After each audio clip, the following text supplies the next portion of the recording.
Readings of Almighty God's words on the pursuit of the truth. How to pursue the truth. 4. The first practice for pursuing the truth. Letting go. Letting go of the barriers between oneself and God and one's hostility toward God.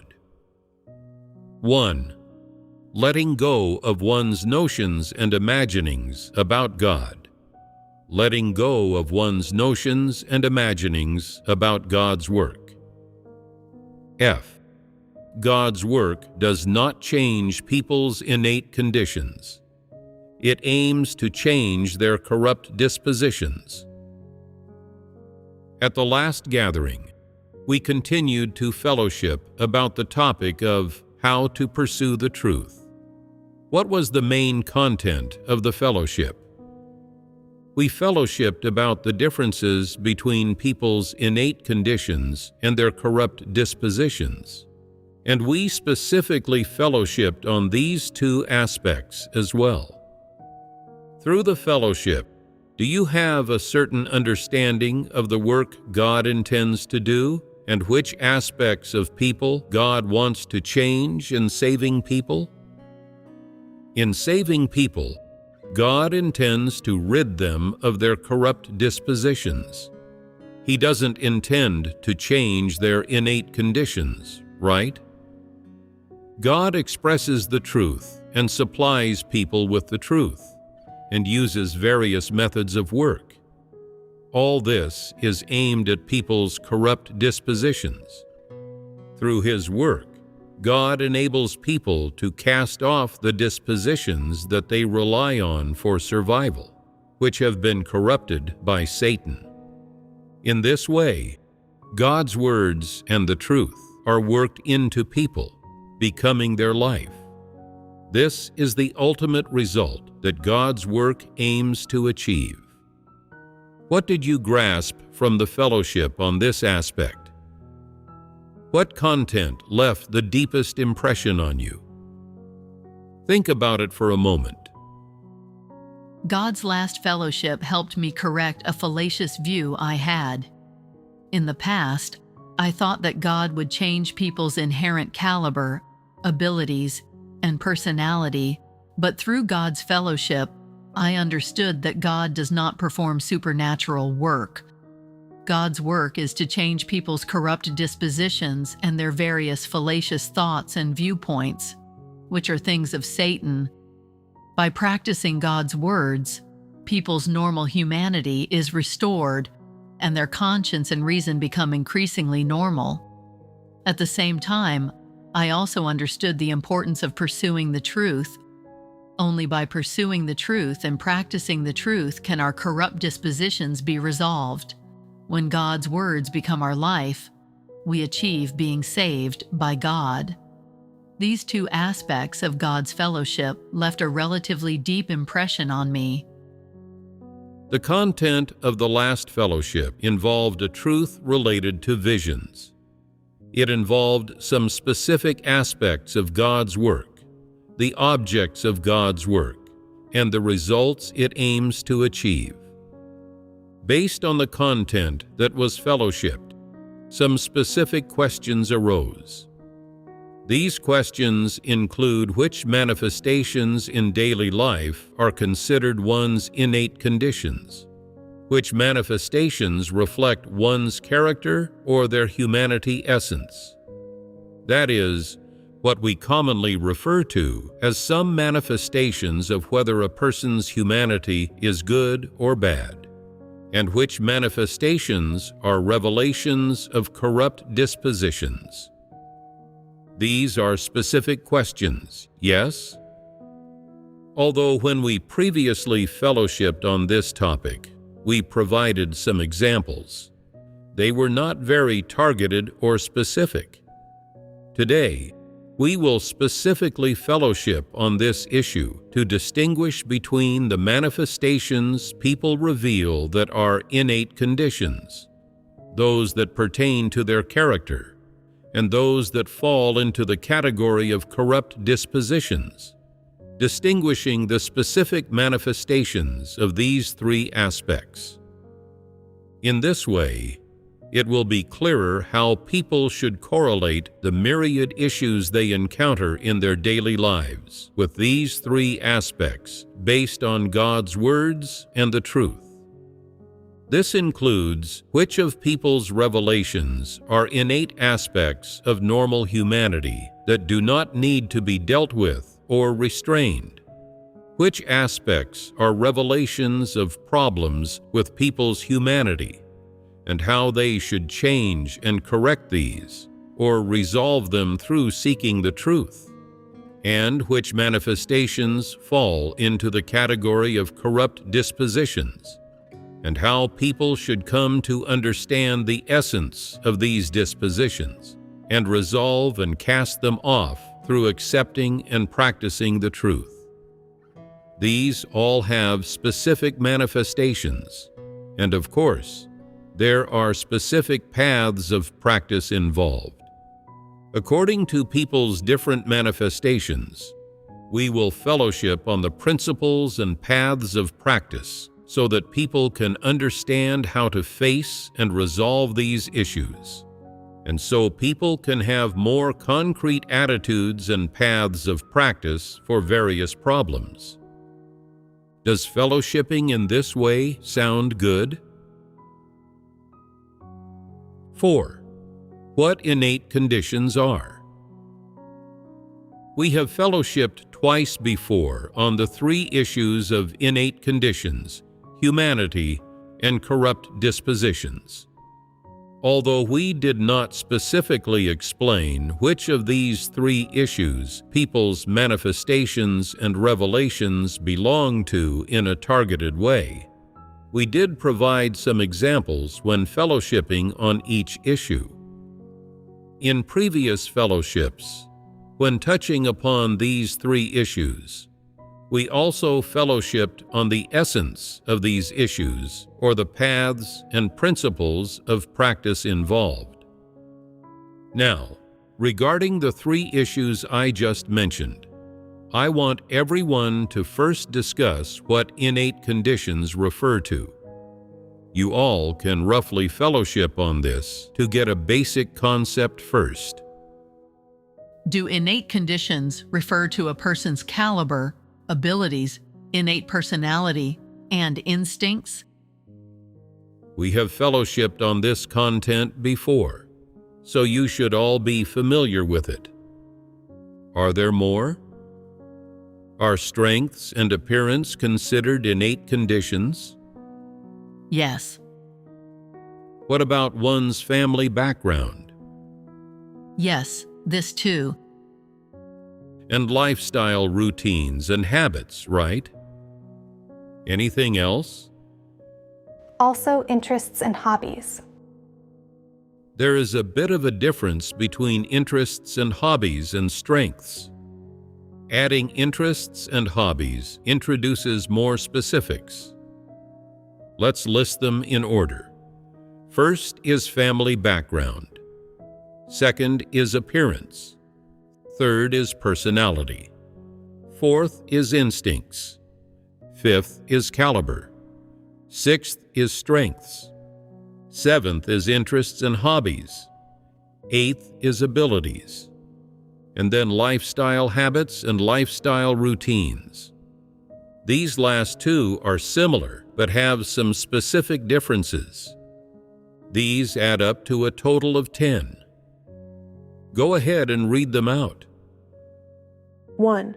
Family background. 2. Appearance. 3. Personality. 4.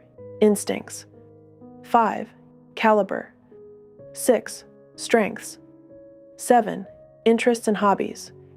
8. Abilities. 9. Lifestyle habits. 10. Lifestyle routines. These are all innate conditions of people. Shouldn't we also specifically fellowship about innate conditions? Without fellowshipping, can you make the proper differentiations on your own? No, In what situations can't you make the differentiations? Sometimes when we see certain manifestations in someone, we can't tell if they are reflecting that person's personality or instincts, or if they are revelations of corrupt dispositions. Also, lifestyle habits and lifestyle routines. I used to think these were formed based on acquired living conditions and background. I didn't realize they could be innate conditions. You see, when we break down some detailed and specific content within one major theme, on the surface, it seems like you know these specifics, but in real life, you get them a bit mixed up. You still aren't very clear on how to distinguish them, right? We still need to do some specific fellowshipping on this issue. 5. The difference and relationship between innate conditions, humanity, and corrupt dispositions. Regarding the three aspects we just mentioned, innate conditions, humanity, and corrupt dispositions, let's list some specific contents for innate conditions and fellowship on them in detail one by one. For humanity and corrupt dispositions, we won't list them out. While fellowshipping on the specific contents and manifestations of innate conditions, we will also touch upon some manifestations of humanity and the revelations of corrupt dispositions. When we fellowship on these, you can distinguish and differentiate whether they belong to innate conditions, which do not need to be changed, or if they belong to problems with people's character or their corrupt dispositions, which need to be resolved through seeking the truth. By engaging in specific fellowship using specific examples and issues, the distinctions will become clearer, right? Example 1. Growing up poor and growing up rich. Some people come from poor families and are economically disadvantaged. They live in narrow circumstances.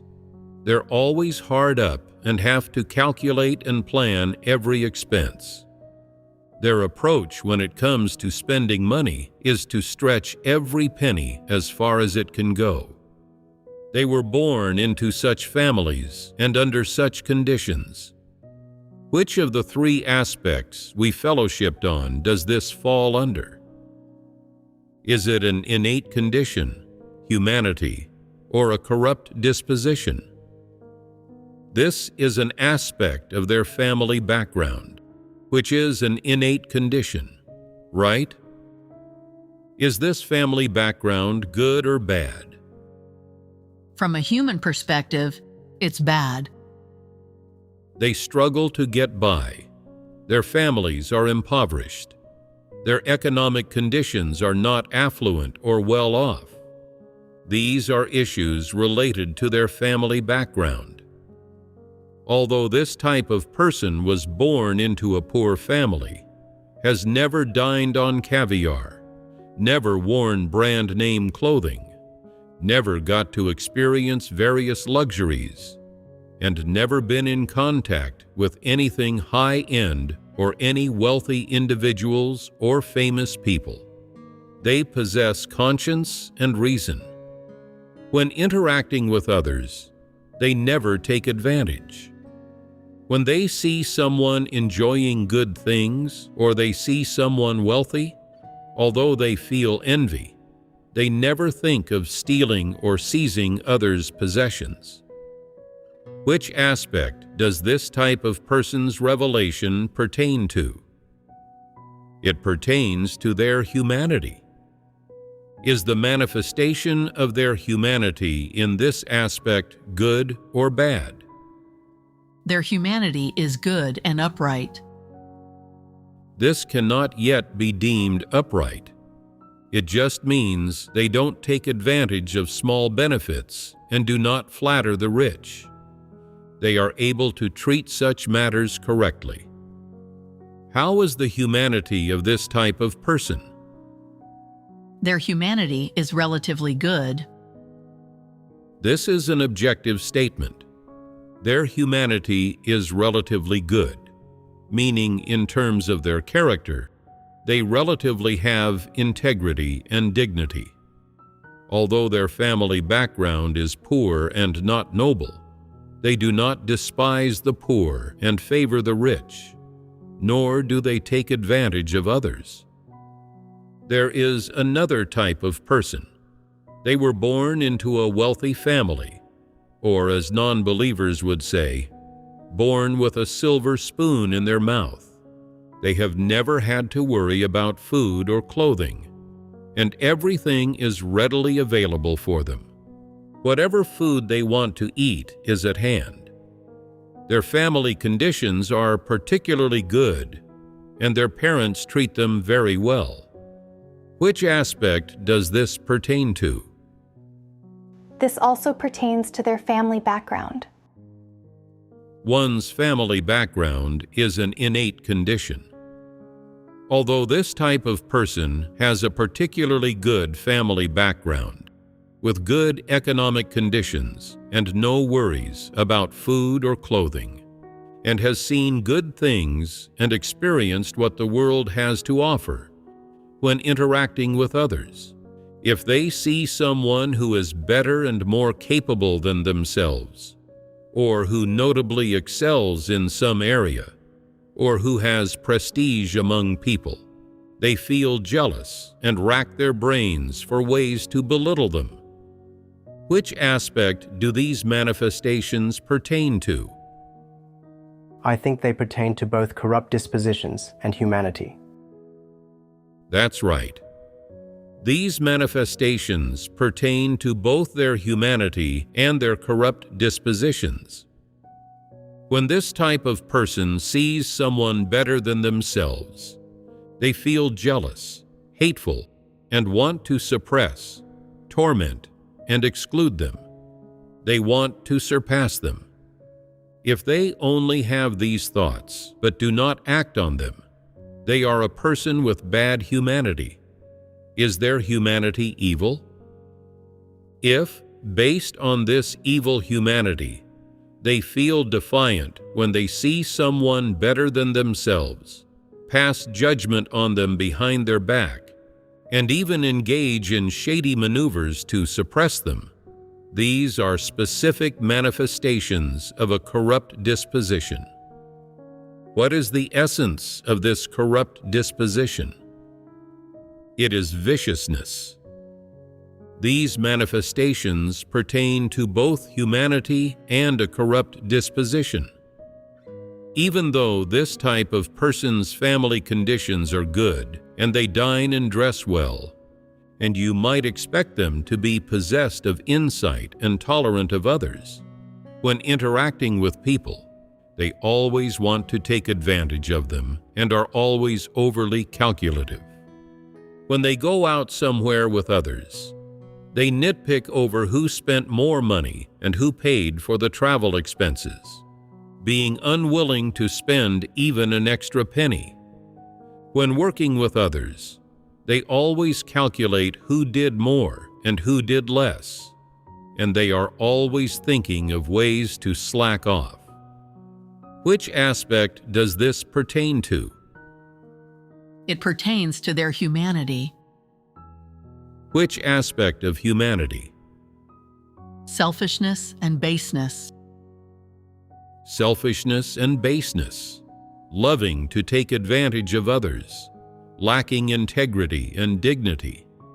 This pertains to their character. When interacting with people, they are calculative and love to take advantage of others, even if the advantage to be gained is only a penny, and they look for every opportunity to gain an advantage. Regardless of whether it is from a public or private source, or whether from young or old people, they take advantage of everyone. No matter who it is, they don't hold back, and they take advantage whenever the opportunity arises. They are especially exacting and calculative in their interactions with others. For example, last time you asked them for a favor, and now they feel you owe them. They will go out of their way to make you return the favor, and it has to be an even bigger favor than the one they did for you. Only then do they feel it is a fair deal. Isn't this being overly calculative? This is being overly calculative, particularly exacting with others, and very scheming. Even though they lack nothing in terms of food and clothing, and enjoy a better life in all aspects compared to others, whenever they see someone with something they haven't seen before, they want to use it for a bit and try it out. They feel the need to have whatever others have. If they don't have it, they feel uncomfortable and unbalanced in their heart, to the point of losing their appetite and being unable to sleep. Only when they possess it themselves do they feel satisfied. What kind of issue is this? These specific manifestations are issues of their humanity, not their innate conditions. Innate conditions only refer to their family background and the family circumstances they can enjoy, whereas their ways of conducting themselves and dealing with things pertain to their humanity.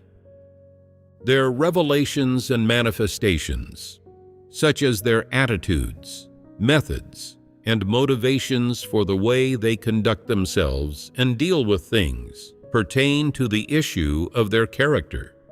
It does not yet rise to the level of corrupt dispositions. They are selfish, exacting, overly calculative, scheming, and love to take advantage of others. Are these manifestations of good or bad humanity? All of these are manifestations of low character and bad humanity. Are these manifestations of bad humanity visible and perceptible to others? Example 2. Good looks and high academic qualifications. Some people have well-defined facial features and were born with large, bright, and intelligent eyes that look animated and expressive. Since childhood, they have been quite likable. Which aspect does this fall under? This pertains to their appearance. Appearance belongs to innate conditions, right? Having large eyes and well-defined facial features, innately possessing the advantage of good looks. Is this an aspect of corrupt dispositions? Does it pertain to issues of humanity? It doesn't pertain to humanity or corrupt dispositions, so nothing needs to be changed. Innate conditions are inborn. They were born with this appearance and didn't undergo any artificial enhancement or alteration. This is just how they are. Although they are naturally good-looking, they are always muddled when dealing with complex issues in daily life and don't know how to handle them. They also lack discernment regarding people, events, and things. They are unclear about whom they can associate with and whom they should avoid. They don't know who is evil and which associations might bring trouble. At 20-some-odd years old, they don't know these things, and even by 30 or 40, despite having some life experience, they still don't know. Although they have big, expressive eyes, their mind is quite muddled. What kind of problem is this? Their innate caliber is not very good. They can never find the principles when interacting with others and dealing with things, and they cannot see through various types of people. They are often cheated, swindled, and toyed with by others. How is the caliber of this type of person? Their caliber is not good. Having expressive eyes doesn't necessarily mean having a wise mind. Although in terms of their innate condition, they have good looks, their caliber is not great. However, there is one thing. During their school years, they excelled at acquiring textbook knowledge. They could memorize literature quickly, and when learning math, physics, and chemistry, or a new language, they grasped the subject quickly.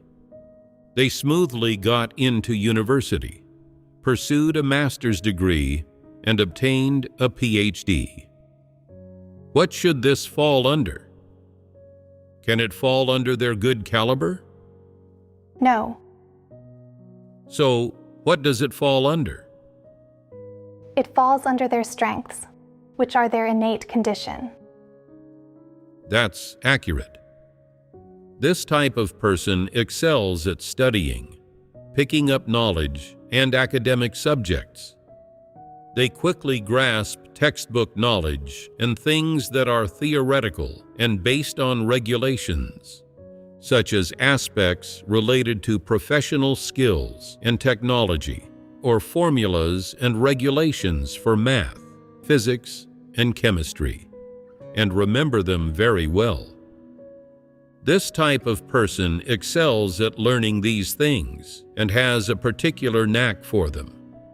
They can understand them at a glance, and they especially excel at exams and answering questions.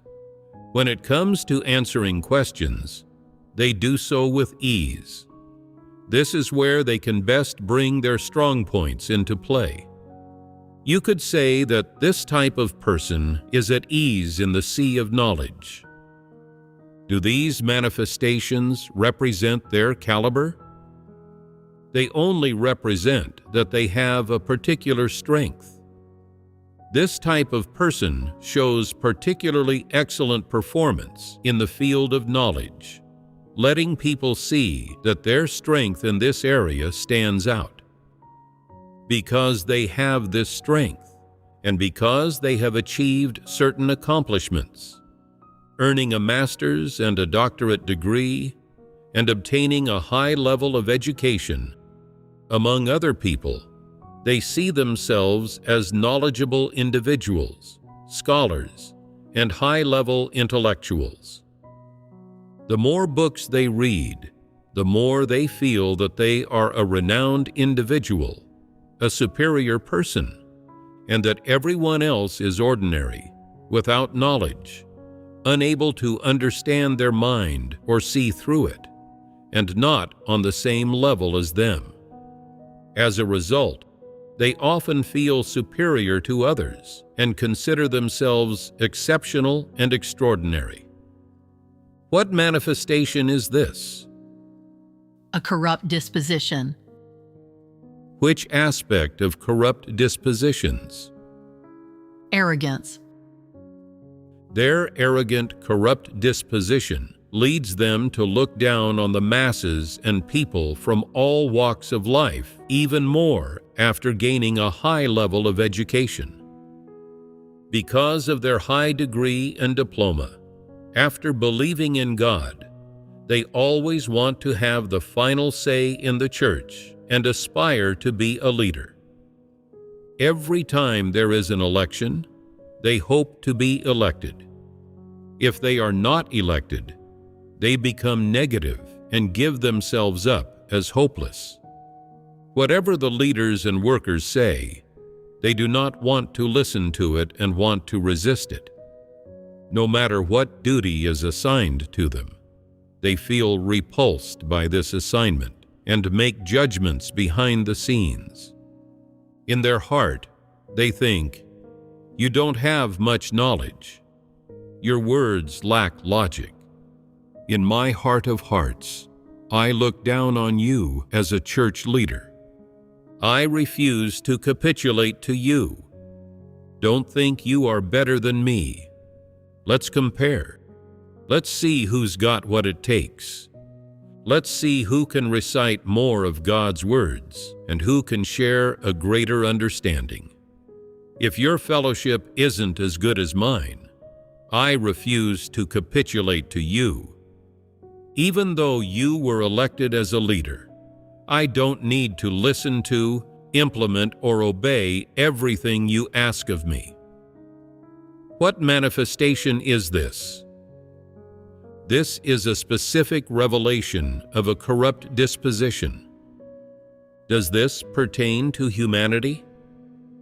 Because this type of person has a natural strength, and based on this foundation, studies extensively, acquires much knowledge, and gains social status. They feel superior to others, unique, and want to speak from a position above everyone else and act domineeringly. Among people, they always want to be the one who leads, to have others listen to them. Does this type of person have a problem with their conscience and reason? What kind of problem is this? Their strength made it very easy for them to attain a high level of education through studying. Is this strength itself a problem? Is the strength itself an aspect of corrupt dispositions? Is it a manifestation of bad humanity? No. However, because they have this strength, they acquired a lot of knowledge and attained a high level of education, aligning with society's assessment and definition for status. This led them to believe that they should have the final say in the church, be an elite among any group of people, and be above everyone else. Does such humanity have any reason? Is such humanity good? Their humanity is not good. In what ways is their humanity not good? They lack reason and conscience. They always want to be above others. Always wanting to be above others is partly due to a corrupt disposition. In another sense, from the perspective of humanity, isn't this somewhat shameless? God's house is not society. Does God's house compare academic qualifications when electing leaders? What does God's house base the election of leaders on? It's based on the truth principles, isn't it? In God's house, the election of leaders is based on the truth principles, not on who has higher academic qualifications. Do they know the principles for electing leaders?